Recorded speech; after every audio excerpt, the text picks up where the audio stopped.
What is up, you guys? I am here with another vegan meal prep. Stay tuned!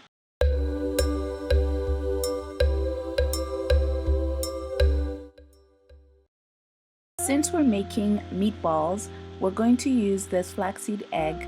I basically make this using 1 tablespoon of flaxseed powder and about 3 tablespoons of water. You then want to put it in the fridge for about 15 minutes so that it changes into this eggy consistency, and you're good. While that's resting, you're going to start off making your meatballs. I'm using coconut oil and obviously just frying these onions. And you guys know that I add garlic to everything, so I'm adding garlic here, but of course you don't have to if you don't want to.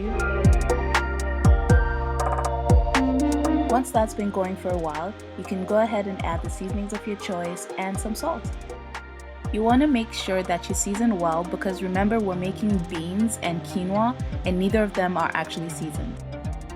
So here are about 2 cups of small red kidney beans. These are obviously cooked. I go ahead and smash them up. Obviously you can use whatever beans of your choice. This is probably easier in a food processor. And I like to leave a bit of bite to mine so I don't mash them till they're super mashed. I like to add a little bit of chipotle sauce because this adds heat and a bit of smokiness. You could also use barbecue sauce. I then went ahead and added 1 cup of cooked quinoa, and this adds more nutrients to the dish, but then it also adds a bit of texture to the dish.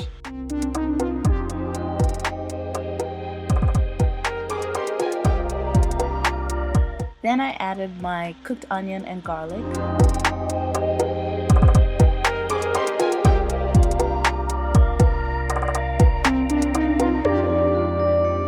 At this point, our egg should be done. As you can see, it's now a little bit more stickier or gooier than it was before we put it in the fridge.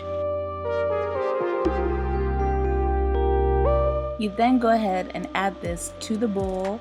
Flaxseed is actually a natural binder, and so this is a really useful ingredient for vegans or those people who do not like eggs. Of course, you could always use some flour to prevent the stickiness on your hands, but it doesn't bother me, so I chose not to. And then you want to bake these for about 15 minutes at 400 degrees, and then for the last 5 minutes you can actually put it on a light broil. While that's going, I'm going to get started on my soba noodles, and basically I followed the instructions at the back of the packaging. One thing I will say about soba noodles is that when you finish cooking them, rinse them in cold water and then lightly coat them in an oil of your choice so that they don't stick together. My meatballs are done. As you can see, they're nice and crunchy and crispy on the outside. And because I was so lazy to make my own pasta sauce, I decided to use a store-bought brand, which tastes pretty tasty.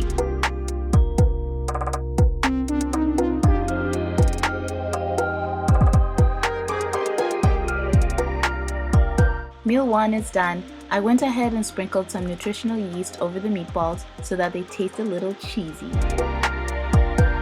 For the second meal prep, I'm going to start off by boiling my carrots and then setting them aside just because they take the longest to cook. While that's going, I'm going to go on and make my chickpeas using some coconut oil, onion, and some garlic. As always, you want to take this as far as you prefer, and then you go ahead and add your cooked chickpeas.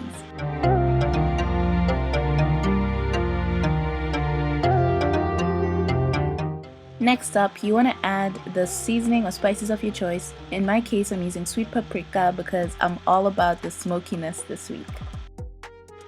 That's pretty much done, so I move on to the cabbage. The cabbage is basically made in a pan as you would vegetables.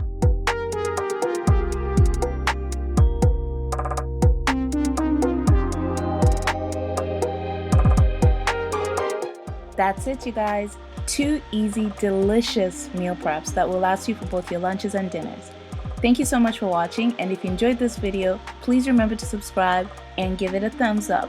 See you next time.